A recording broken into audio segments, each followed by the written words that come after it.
हमारे हैं, पर राग द्वेष के कारण हम भगवान को देख नहीं पाते हैं। यही हमारी समस्या है, कहीं राग और कहीं द्वेष। अच्छा, दो ही आंखें हैं, एक दाहिनी एक बाईं, और कितना सुंदर संकेत है, हमारी दृष्टियां भी दो ही बची हैं। क्या? राग की दृष्टि और द्वेष की दृष्टि। अपने अनुकूल हो उससे राग और अपने से प्रतिकूल हो उससे द्वेष। अच्छा, इसीलिए गुरु कौन? का शंकर जी। क्यों? उनके दो ही नेत्र नहीं है, तीसरा भी है, और तीसरा बिल्कुल ठीक बीच में है। और बीच में होने का अर्थ न इधर झुका है न उधर झुका। इसका अर्थ है कि जिस दृष्टि में न राग हो न द्वेष हो, ऐसी सदगुरु की दृष्टि से ही भगवान को देखा जा सकता है।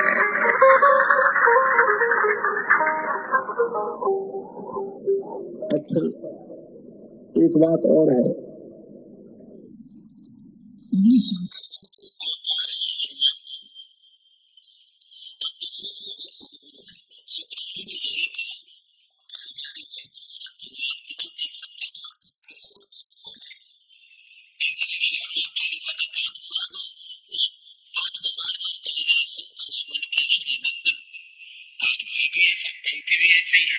और एक महात्मा बैठे थे, परमहंस महात्मा, भगवत भक्त महात्मा, अपनी मस्ती में जब उन्होंने बार बार सुना शंकर सुमन केशरी नंदन, तो कहने लगे चुप रहो, अशुद्ध पाठ मत करो, महाराज लिखा है, सब लिखा, और मैं जो बोलूं वह सही है। अच्छा महाराज आप बोलो। का यह मत कहो शंकर सुमन केशरी नंदन, का फिर यह कहो शंकर स्वयं केशरी नंदन। शंकर जी ही हनुमान जी के रूप में। तो सुग्रीव जी गुरु की दृष्टि से देखते हैं। अच्छा, एक बात और भी कहूं, क्या? नेत्र राग द्वेष से मुक्त हो ऐसी दृष्टि, और दूसरी बात भीतर हो तब तो बाहर दिखे। सुना है आज महफिल में बड़ी रफ्तागरी होगी, मगर मुंह से वो निकलेगी कि जो दिल में भरी होगी। एक बार एक डॉक्टर साहब के अस्पताल में, वो नेत्र विशेषज्ञ थे, बहुत लोग जा रहे थे, मरीज जाते, और डॉक्टर साहब की है प्रक्रिया, अच्छा आंख में गड़बड़ी है, हाँ बैठो। वो कुछ पढ़ने के लिए सामने रखते, फिर लेंस लगा के देखते, पढ़ो, पढ़ने में आ रहा, शीशा लगाया, दिखा, आंख दिख तो रहा पर अब साफ नहीं। अच्छा, दूसरा लगा, अब पहले से थोड़ा ठीक है, लेकिन बिल्कुल, अच्छा तीसरा, हाँ बिल्कुल साफ साफ पढ़ने में आ रहा है, ठीक है, फीस जमा करो, चश्मा ले जाना परसों। यही प्रक्रिया होती है, ठीक है। एक आदमी बड़ी देर से देख रहा था कि तीसरा चौथा शीशा लगते लगते आदमी पढ़ने लगता है, तो वह भी जाकर बैठ गया। डॉक्टर साहब हमारी भी आंख देखो। अच्छा बैठो, बैठा, शीशा लगाया, पढ़ने को दिया, पढ़ने में आ रहा, बिल्कुल नहीं। दूसरा लगाया, पहले ही जैसी हालत। तीसरा बिल्कुल वैसे ही। अब 4 5 6 7 शीशे बदल चुका। डॉक्टर बड़ा परेशान हुआ। अब पढ़ने में आया, बोल बिल्कुल नहीं आ रहा पढ़ने में। तो डॉक्टर बोला पढ़े भी हो, पढ़े भी हो? तो कहने लगा कि पढ़े ही होते तो डॉक्टर की दुकान पे ही काहे को आते? हमने तो ये सुना था कि चश्मे से पढ़ा जाता है, हमने तो ये सुना था कि चश्मे से पढ़ा जाता है। डॉक्टर ने कहा कि सुना तो ठीक है, पर चश्मा केवल माध्यम है, पर बाहर पढ़ाई दिखती वही है जो भीतर होती है। अगर भीतर ना हो तो बाहर दिख नहीं सकती। अच्छा आप ऐसे सोचो, जो भाषा हमें ना आती हो वह भाषा दीवार पर लिखी हो तो हम देख तो सकते, पढ़ नहीं सकते, क्योंकि उसका ज्ञान भीतर नहीं है। मुझे तो यही लगता है कि परमात्मा सब जगह लिखा हुआ है। सिय राम मैं सब जग जानी, जड़ चेतन जग जीव जत सकल राम मैं जान। कण कण में परमात्मा लिखा हुआ है, लेकिन परमात्मा की पढ़ाई हमारे भीतर नहीं है, इसलिए बाहर हम उसे पढ़ नहीं पाते हैं, देख नहीं पाते हैं। और जिन्होंने भीतर पढ़ लिया, शंकर जी देख सकते हैं। क्यों? श्री रघुनाथ रूप और आवा, ये शंकर जी के हृदय में निवास करने वाले हैं। जो स्वरूप बस शिव मन माही, शंकर जी के हृदय में राम जी हैं, इसलिए उन्हें बाहर राम जी का दर्शन होता है। और हनुमान जी के हृदय में राम जी, इसलिए उन्हें बाहर दिखते हैं। जासु हृदय आगार बसई राम सर चाप। पर हमारे यहाँ एक बात कही गई कि पूरी रात सोकर न बिताओ, चौथे पहर में जरूर जाग जाओ। क्यों? इसलिए जो रात रहते जाग जाते हैं, और ऐसा अभ्यास रोज करते हैं, जो रात रहते जाग जाते हैं, ऐसा अभ्यास करने वाले जिंदगी के रहते रहते भी जाग जाते हैं। जो रात के चौथे पहर में जागते हैं वे कम से कम जीवन के चौथे पन में तो जाग ही जाते हैं। रात्रि का चौथा पहर सोने के लिए नहीं है और जीवन का चौथा पन सोने के लिए नहीं है। हम जाग जाएं। एक कवि ने कहा, यौवन में उस समय की तैयारी करनी चाहिए, जवानी में अजल के वास्ते, मृत्यु के समय जवानी में अजल के वास्ते सामान कर गाफिल, और मुसाफिर सबसे जगते हैं जब जाना दूर होता है। इसलिए हमारे उस वेला को कहा गया ब्रह्म मुहूर्त। एक सज्जन बोले, जब जगो तभी ब्रह्म मुहूर्त है। ब्रह्म तो सर्वत्र है, सब जगह है, ये सवेरे जगने का, और इस जमाने में कौन मानेगा ये बात है।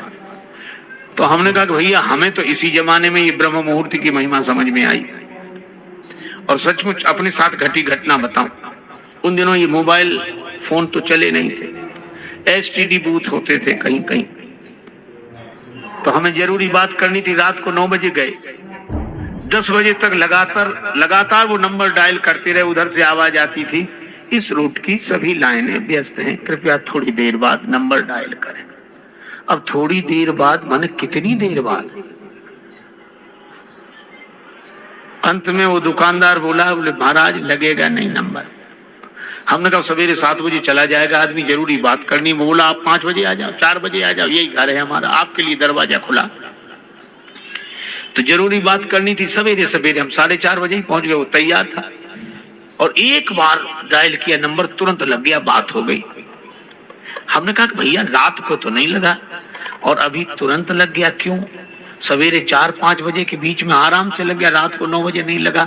तो वो बोला कि महाराज रात को लाइनें बिजी होती हैं, इसलिए बहुत मुश्किल होती है, लाइनें व्यस्त होती हैं, इसलिए नंबर नहीं लगता। बोले फिर? बोला सवेरे सवेरे लाइन क्लियर होती है, एक बार ही नंबर डायल करो तो तुरंत लग जाता है। हमें उसी दिन ब्रह्म मुहूर्त की महिमा समझ में आई कि दिन भर का थका हुआ हैरान परेशान आदमी दुकान में, व्यापार में, व्यवहार में, अब सिर दर्द हो रहा, थका, आराम करना चाहता है। उस समय कोई कहे भगवान का ध्यान करो, नाम जपो, अरे लाइनें बिजी है, नंबर लगेगा नहीं, आराम करो और सवेरे सवेरे जग जाओ, लाइन ऐसी क्लियर मिलेगी। भगवान का स्मरण करके देखना, एक बार में नंबर लग जाएगा। इसलिए उसको कहते हैं ब्रह्म मुहूर्त। आज हम लोग ब्रह्म की चर्चा करते हैं और एक संत कहते थे जिसने ब्रह्म मुहूर्त ही नहीं देखा वो ब्रह्म को क्या देखे।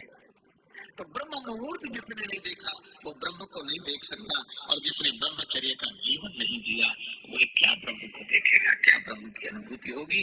इसलिए धरि बट रूप देखते जाइए। हनुमान जी बट रूप के लिए तो सुग्रीव जी ने कहा, और हनुमान जी क्या रूप लेकर गए? हनुमान जी विप्र रूप धारण करके गए। और विप्र कौन? वेद पाठी भवेत विप्र, वेदों का मर्म जिसके हृदय में उतर गया, ऐसा विप्र ही भगवान को पहचान सके। हनुमान जी गए। अच्छा एक अद्भुत बात, क्या गए तो विप्र बन के, और यह भी कहा क्षत्रिय रूप फिरऊ बन वीरा। हनुमान जी राम जी को यह भी कहते हैं कि क्षत्रिय रूप में आप कौन है जो विचरण कर रहे हैं, और विप्र बनकर भी गए। लेकिन श्री हनुमान जी गए और राम जी को सिर झुकाकर पूछा, आप कौन? राम जी मन ही मन हंसे। राम जी कहने, वाह हनुमान जी, वेश तो बड़ा सुंदर बनाया, रूप बहुत बढ़िया बनाया,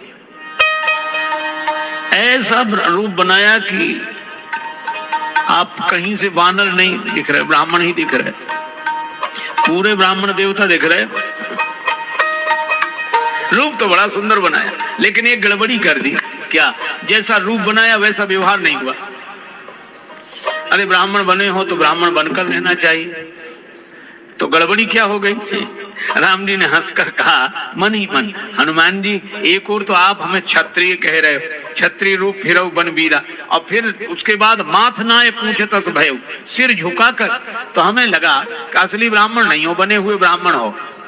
कहा क्यों? बोले ब्राह्मण कैसा जिसका क्षत्रिय के आगे सिर झुक जाए? वो ब्राह्मण कैसा? उसे तो हाथ उठाना चाहिए आशीर्वाद के लिए। तो असली ब्राह्मण नहीं हो, बने हुए लगते हो। हनुमान जी भी कब चूकने वाले। हनुमान जी भी मन ही मन बोले कि प्रभु अगर हम असली ब्राह्मण नहीं है तो आप असली क्षत्रिय नहीं है, आप भी बने ही हुए हो। राम जी ने कहा कैसे जाना कि हम क्षत्रिय असली नहीं है? कहा आपने कैसे जाना? राम जी ने कहा कि ब्राह्मण कैसा क्षत्रिय के आगे जिसका सिर झुक जाए? तो हनुमान जी बोले वो क्षत्रिय कैसा ब्राह्मण को देखकर जिसका सिर न झुके? तो आपका भी तो नहीं झुका, आपका भी नहीं झुका। तो जैसे हम ब्राह्मण वैसे ही आप क्षत्रिय। भक्त के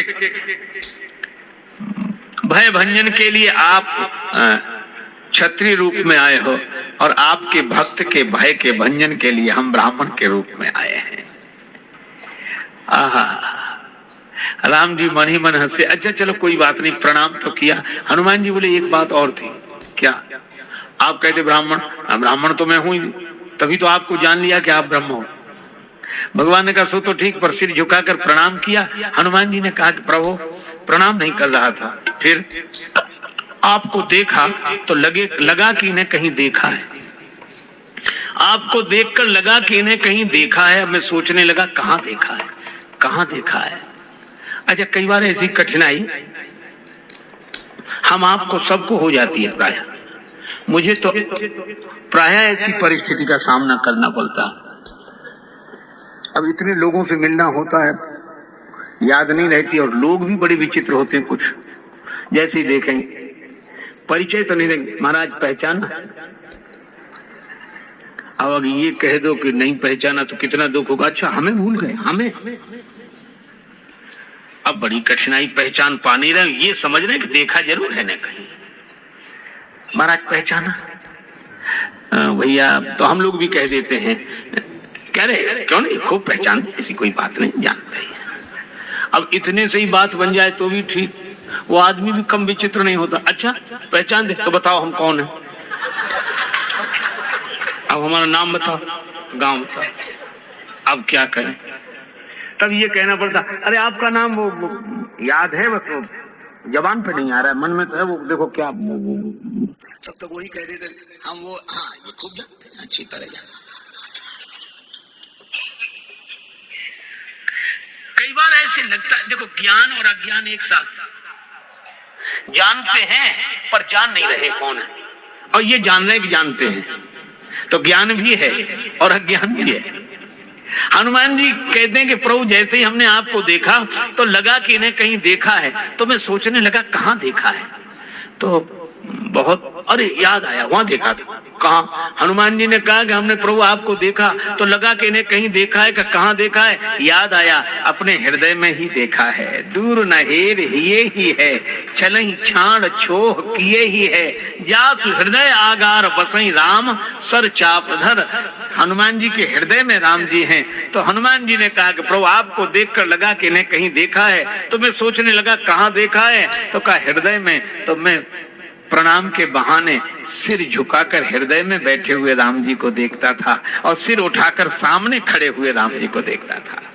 तो क्या कर रहे थे? अरे प्रणाम का तो बहाना था, फोटो मिला रहा था कि जो भीतर है वही बाहर है, और जो बाहर है वही भीतर है। और सचमुच भगवान की पहचान बातों से नहीं होती, जिसके हृदय में भगवान होते हैं उसी को बाहर भगवान का दर्शन होता है। हनुमान जी ने कहा कि प्रभु आप कौन हैं? देखो एक बात आपको बताऊं, राम जी को लगा कि ये स्वयं तो छिपे हुए हैं, हमें प्रकट करना चाहते हैं। भगवान भी अपने को छिपा कर रखते हैं, और भक्त ने भी अपने को छिपा कर रखा। कितनी अद्भुत बात है। भक्त और भगवान दोनों अपने को छिपा कर रखते हैं। भक्त भी अपने को कभी प्रकट नहीं करता कि हम भक्त हैं, भगवान भी अपने को कभी प्रकट नहीं करते कि हम भगवान। पर पुराने समय की बात है, उस समय छिपा कर रखते थे। अब जमाना बदल गया है, थोड़ी अंतर हुआ, ज्यादा नहीं। पहले छिपाते थे, आजकल छपाते। वो छिपाते थे तो भी भक्त उन्हें पहचान लेते थे कि हमारे भगवान है। आज तो कई भगवान परेशान, उन्हें भक्त नहीं मिलते। पुराने समय में भक्त परेशान होते थे, उन्हें भगवान नहीं मिलते थे। अरे भाई, यह कथा यह संदेश देती है, भगवान मत बनो, भगवान के बनो। भगवान मत बनो, भगवान के बनो। अरे हम आदमी नहीं हो पाते, विचित्र चित्र देखकर हैरान हो गया, और जो आदमी न बन सका भगवान हो गया। भगवान छिपाए, हनुमान जी कह रहे हैं। हनुमान जी पूछते हैं, प्रभु आप कौन हैं? को तुम? राम जी ने मन ही मन कहा कि आप बताओ हम कौन लगते हैं आपको? हनुमान जी बोले, हमें तो ऐसा लगता है आप जगत के कारण हो, अर्थात जगत के कारण आप उत्पन्न नहीं हुए हो, आपके कारण जगत उत्पन्न हुआ है। यन माया वशवर्ति विश्वमखिलम ब्रह्मादि देवासुरा यत् सत्वाद मृषैव भाति सकलम रज्जौ यथा हेर भ्रमः। जिसकी सत्ता से असत्य भी सत्य प्रतीत होता है, वे सर्वेश्वर सर्वशक्तिमान जगत के मूल कारण प्रभु आप हैं, जग कारण।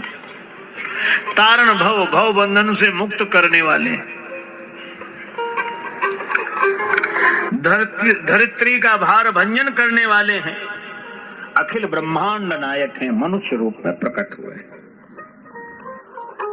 और राम जी इन सब बातों को छिपाते हैं। वे कहते नहीं नहीं, हमारे कारण जगत पैदा नहीं हुआ, जगत के कारण हम आए हैं जगत में। किसके कारण आए हैं?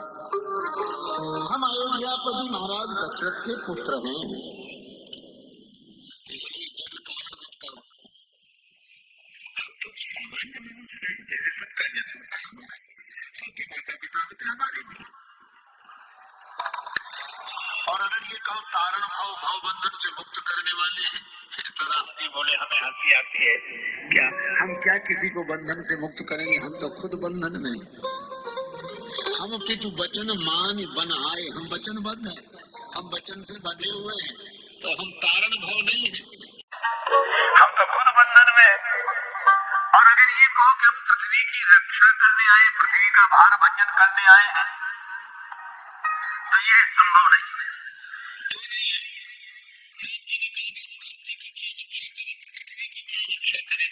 पृथ्वी की बेटी जानकी जी हमारे साथ थी, उनकी रक्षा नहीं कर सके, क्या करेंगे? भूमिजा की रक्षा नहीं कर सके, यहाँ हरि निश्चर वैदे। और हनुमान जी अगर यह कहें कि प्रभु आप अखिल ब्रह्मांड नायक हो, अखिल लोकपति हो, अखिल भुवनेश्वर हो, तो राम जी बोले क्यों व्यंग करते हो? अगर हम अखिल भुवनपति होते तो यह दशा होती? विप्र फिर ही हम खोजत थे, हम तो ढूंढते फिर रहे कि सीता जी कहाँ है। आपन चरित कहा हम गाई, चरित्र बता दिया। अब हे ब्राह्मण देवता आप अपनी कथा कहो। तब तक हनुमान जी चरणों में गिरे। भगवान कह रहे अरे क्या कर रहे हो, क्या कर रहे हो? पहचान लिया प्रभु, प्रभु पहचान परे गई चरण।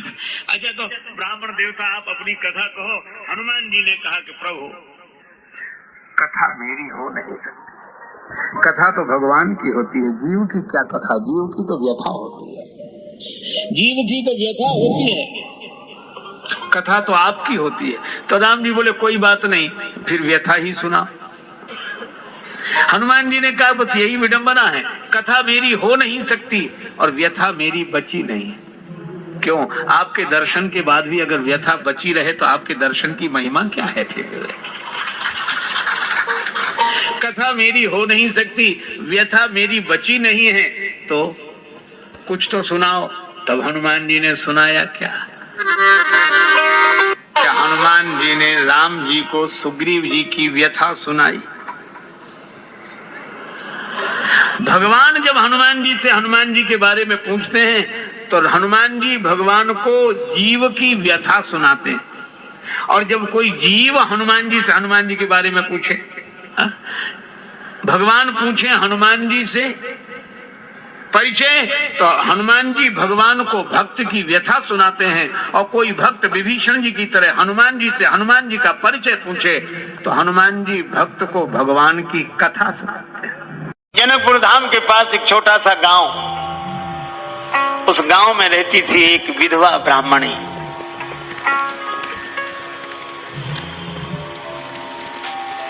जिसके पास 2 धोतियां थी, पुरानी फटी सिली हुई।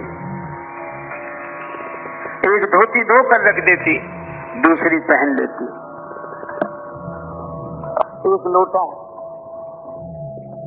कुछ छोटे मोटे सामान,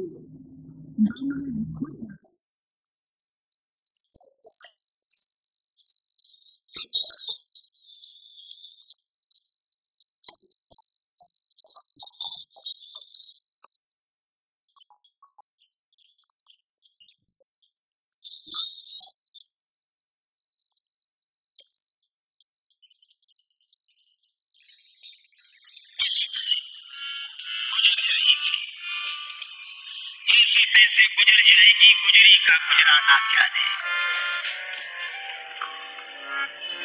पर श्रावण का महीना, रक्षाबंधन का त्योहार, सभी बहनों ने अपने अपने भाइयों के हाथ में राखी बांधी। प्रयागदास को कौन राखी बांधता है? कोई बहन थी ही नहीं। और फिर गरीबी में कौन किसको राखी बांधे? सभी होते हैं रिश्तेदार, जबकि जर पास होता है, और बिगड़ जाता गरीबी में जो कि रिश्ता खास होता है। प्रयागदास रोता हुआ माँ के पास आया, माँ मेरे किसी ने राखी नहीं बांधी। बेटा तेरे कोई बहन नहीं है, तो गरीब ब्राह्मणी का बेटा, तुझे कौन राखी बांधेगा? प्रयागदास 9 वर्ष का बालक रोने लगा कि माँ मैं नहीं मान सकता। जब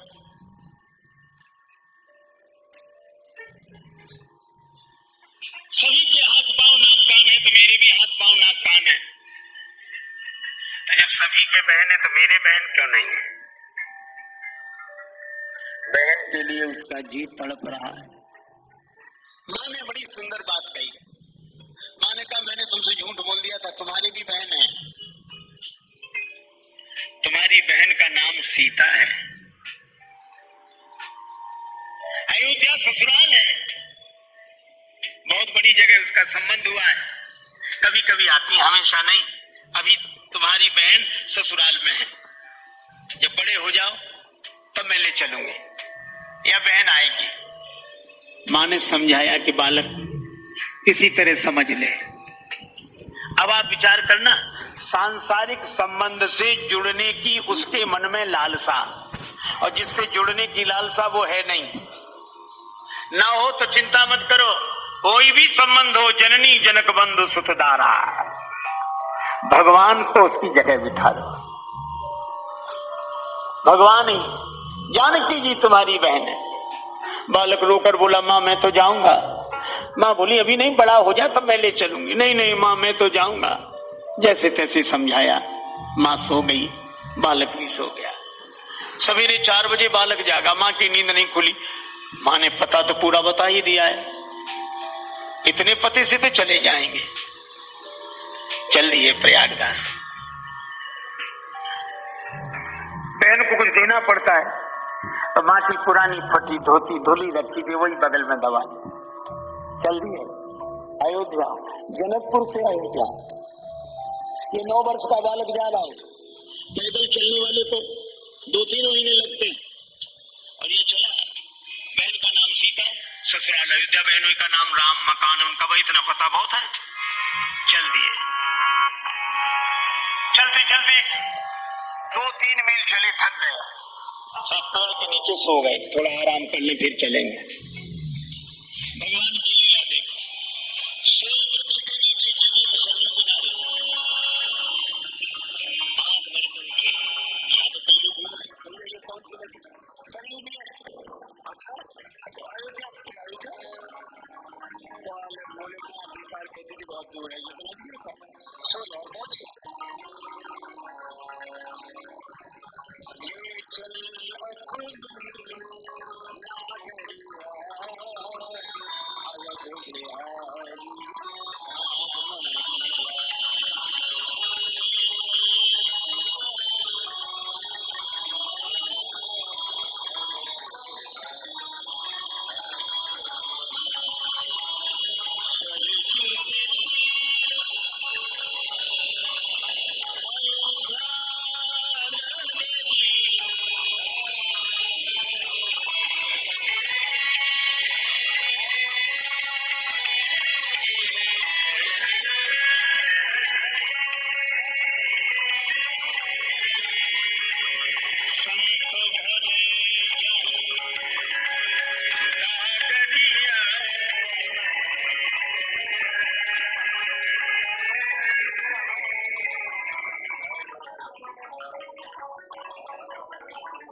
अरे सीताराम तो भगवान है, उनका मंदिर है नहीं, भगवान से मतलब नहीं, न उनके मंदिर हमारी बहन नहीं मंदिर।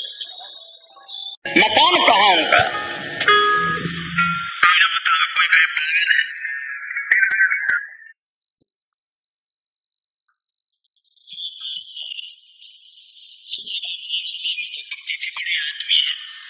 हमसे मिलने में उनकी बदनामी होगी, इसलिए नहीं मिल रहे। चलो सवेरे लौट चलेंगे। मैं वशिष्ठ कुंड के पास एक वृक्ष के नीचे बैठकर विश्राम करने लगे, लेट गए। नींद लग गई। रात को 12 बजे श्री रघुवीर की यह बानी, श्री रघुवीर की यह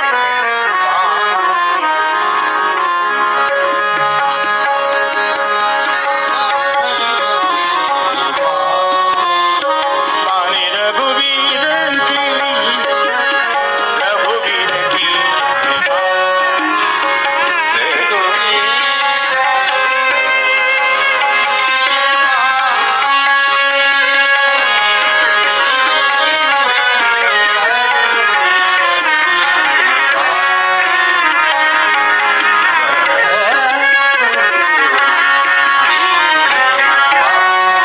भगवान का एक स्वभाव जो उनसे रिश्ता बना लेता है, भगवान वो रिश्तेदारी जरूर निभाते हैं।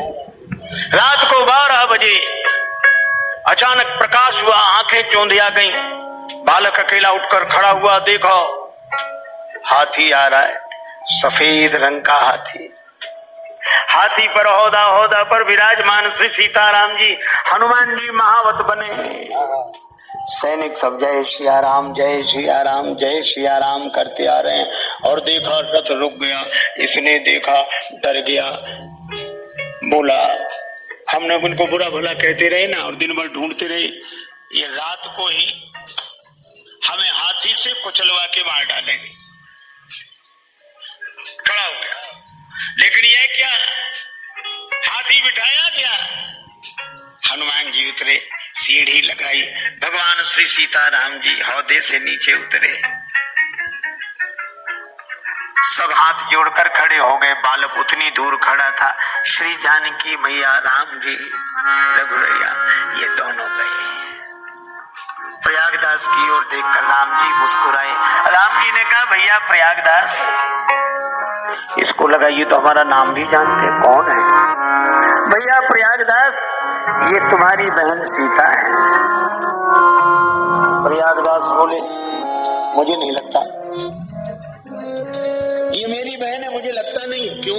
क्या तुमने अपनी बहन को पहले कभी देखा है? नहीं, देखा तो नहीं, पर पहचान जानता हूं। क्या पहचान है? बोले श्री राम, बहन सीता तुम्हारी यह, पालने का की समझ में न आता है, विरह व्यथा से चरणों में लोट लोट कर रोती है बहन जब भाई मिल जाता।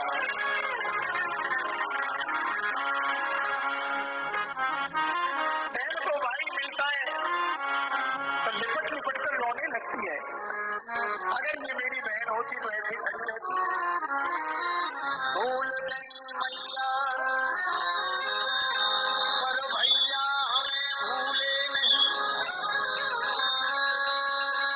भैरवसिया के उर भाव भर आता, रोने लगी सीता आंसुओं से पग धोने लगी, भाई भगनी का भगवान धन्य नाता।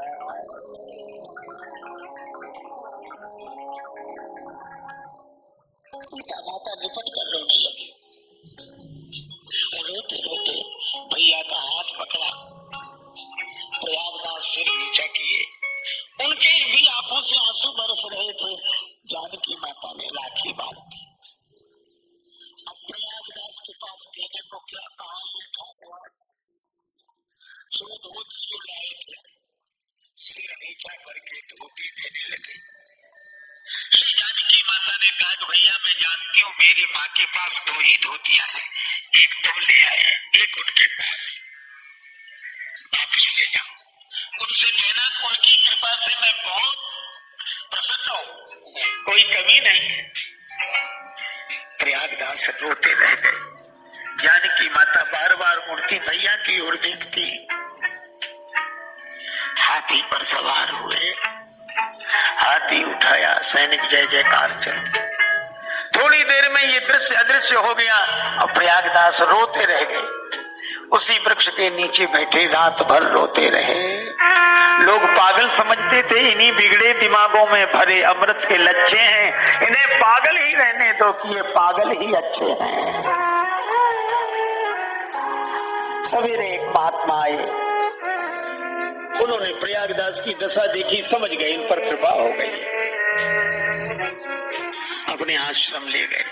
दोपहर को 2 देवियां आई स्वर्ण थाल लेकर, व्यंजनों से भरे हुए थाल, और उन्होंने कहा कि हमारे घर सत्यनारायण भगवान की कथा थी, हम प्रसाद लेकर आए हैं, बाद में थाल ले जाएंगे। बाद में कोई थाल लेने नहीं आया। अब प्रयागदास कहें ये थाल आप ही रखो, महात्मा कहेंगे तुम ले जाओ। दोनों ने सलाह करके थाल वशिष्ठ कुंड में डाल दिए। प्रयागदास घर पहुंच गए।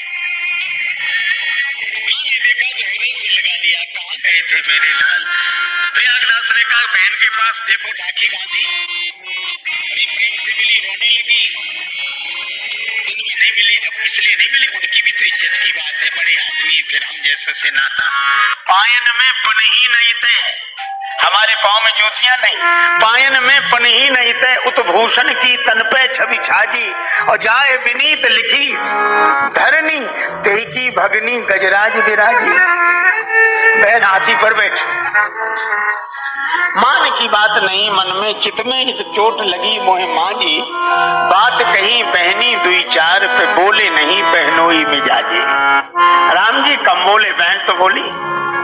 माँ ने हृदय से लगा लिया, आकाश की ओर हाथ जोड़कर आंसू बहाते हुए कहा, जानकी जी आपने संबंध की लाज रख ली, राम जी आपने संबंध की लाज रख ली। कृपा की न होती जो आदत तुम्हारी, तो सुनी ही रहती अदालत तुम्हारी। गरीबों की दुनिया है आबाद तुमसे, गरीबों से है बादशाहत तुम्हारी, और गरीबों के दिल में जगह तुम न पाते, तो किस दिल में होती हिफाजत तुम्हारी। न मुलजिम ही होते, न तुम होते हाकिम, न घर घर में होती इबादत तुम्हारी, और तुम्हारी ही उल्फत के दृग बिंदु हैं ये, तुम्हें सौंपता हूँ अमानत तुम्हारी। अब प्रयागदास बार बार कहे बहन के पास जाना, बहन के पास जाना। माँ कहती अभी नहीं, माँ का बुढ़ापा आ गया, सेवा करते बहन की याद करते। एक दिन माँ का शरीर अंत हो गया, भोज भंडारा, अब उन्हें समझ में आया तो अब जरूर अयोध्या जाने की बात सोचे। माँ का भोज भंडारा करके अयोध्या आए। एक महात्मा से दीक्षा लेकर वैष्णव हो गए, नाम महात्मा प्रयागदास हो गया। सब उन्हें मामा जी कहते थे, क्योंकि श्री जानकी माता के भैया रोज कथा सुने, बड़े आनंद से कथा सुने। एक दिन कथा में सुन लिया कि भगवान वन को चले गए, सीता जी भी गई, लक्ष्मण जी भी गए, बस बड़बड़ाने लगे, किसके घर झगड़ा नहीं होता। हाँ? लेकिन झगड़े में ये थोड़ी कि थोड़ी थोड़ी बात पे घर छोड़ के चले जाओ। अब गए सो गए, और मेरी बहन को भी कुछ समझ में नहीं आया, समझाया नहीं राम जी को, वो भी चली गई। और लक्ष्मण भैया तो वैसे ही क्रोधी हैं। अब सबसे कहते भैया कुछ दो, हम मांग रहे हैं कुछ तो दो। कुछ नहीं मांगने वाले मांगने लगे, क्या बात है। अब वो चले गए वन में, तो उनके लिए इंतजाम करना पड़ेगा कि नहीं, पता नहीं कहाँ पड़े होंगे वन में, वृक्षों के नीचे। पंडित जी से पूछा था, वो कह रहे थे चित्रकूट तक गए। अच्छा, लोग सौभाग्य मानते, सहायता करते। 3 जोड़े पलंग बनवाए, 3 जोड़े जूते, और उन पर बिस्तर, तकिया, आहा, सब लगा कर गए। जय जय जय जय जय जय। और विराजिए विराजिए।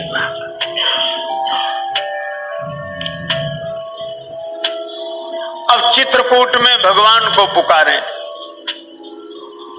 आ जाओ आ जाओ। हम आपसे बहुत नाराज थे लेकिन अब नहीं है। नहीं देखा तो वन में चले गए। वन के उस गहन घने वातावरण में भगवान प्रकट हो गए तो रोने लगे। ये तुम्हारे लिए लाए हैं, ये पलंग स्वीकार करो, बिस्तर स्वीकार करो, आराम करो। हाँ, घरों में झगड़ा होता तो ऐसे थोड़ी होता कि घर छोड़ दो। भगवान बोले हम पलंग पर नहीं बैठेंगे, जूते नहीं पहनेंगे। प्रयागदास हंसते हुए कहने लगे, पलंग पे न बैठेंगे न पहनेंगे जूते, बड़े व्रतधारी के बेटा बने। यही नियम है।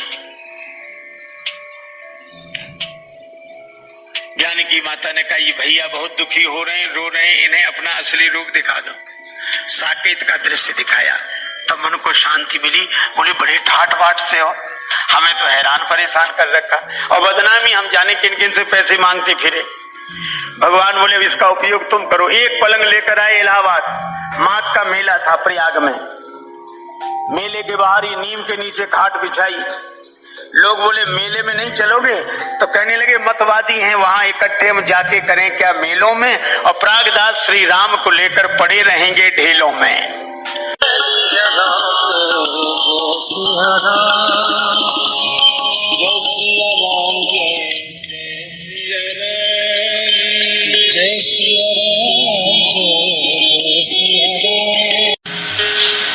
लोग कहते हैं जिसके कुल में एक संत का जन्म हो जाए उसकी पीढ़ियां तर जाती हैं।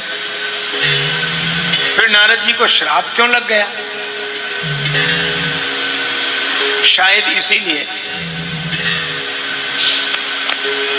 आप कल्पना करो, अगर संत होना तो बहुत अच्छा है, विरक्त होना बहुत अच्छा है, बाबा जी होना बहुत अच्छा है, लेकिन अगर सभी बाबा जी बन जाएंगे तो बाबा जी बनने बंद हो जाएंगे कि नहीं?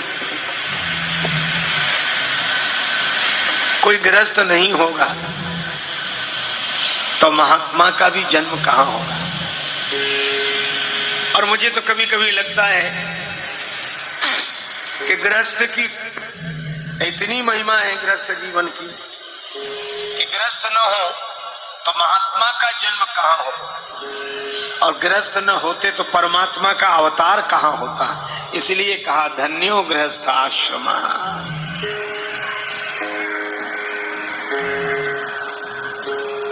ये कथा संदेश देती है कि संत तो बने, पर संत जहां जन्म लेते हैं वह परंपरा भी बनी रहे।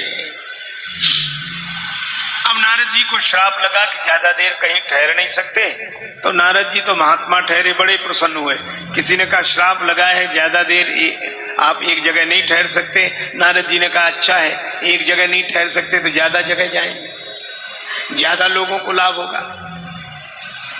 अब तक तो प्रसन्न थे, पर आज भजन करने का मन हुआ, पर श्राप रुकने नहीं दे रहा।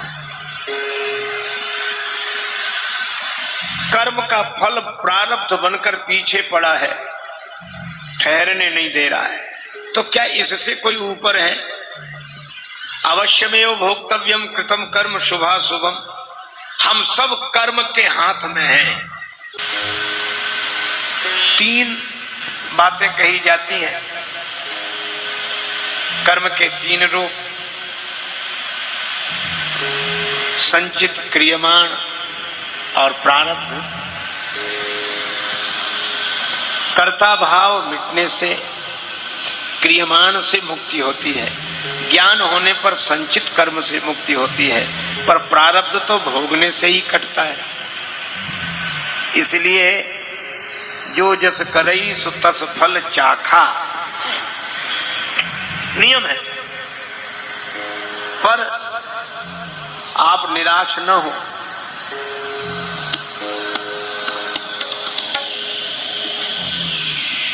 प्रारब्ध से ऊपर है परमात्मा। ताई बैर तज नाई माथा, काल करम जीव जाके हाथा। माया जीव काल के कर्म के सुभाय के करैया, राम वेद कहे सांची मन गुनिए। नियम से ऊपर परमात्मा है। सब तरु फरे राम हित लागी, ऋतु और कुरित काल गति त्यागी।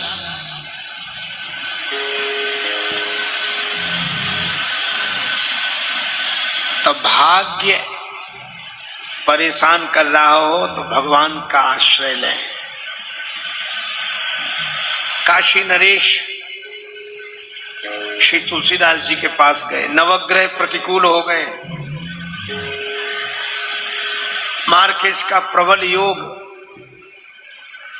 तुलसीदास जी ने कहा कि चिंता मत करो, नवग्रह से ऊपर एक ग्रह है। कौन सा? भगवान का अनुग्रह। भगवान का अनुग्रह हो तो नवग्रह क्या करें। और उन्होंने एक पद ही सुनाया, जब जानकी नाथ सहाय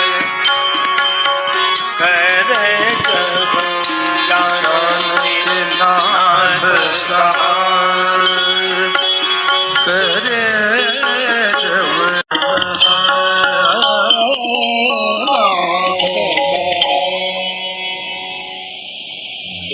नारद जी ने भी भगवान का स्मरण किया। सुमिरत हरि शाप गति बाधी, सहज विमल मन लागी समाधि। देवराज इंद्र को डर होता है कि कहीं मेरा पद प्राप्त करने के लिए ही मुनि नारद जी है तपश्चर्या न कर रहे हो। कामदेव को भेजता है, समाधि भंग करो। कामदेव अपने सहायकों के साथ आते हैं और बड़ी चेष्टा की, नारद जी की समाधि भंग नहीं हुई। पर यह महात्मा की महिमा नहीं, परमात्मा की कृपा। सीम की चाँप सकई को तासु, बड़ रखवार रमापति जासु।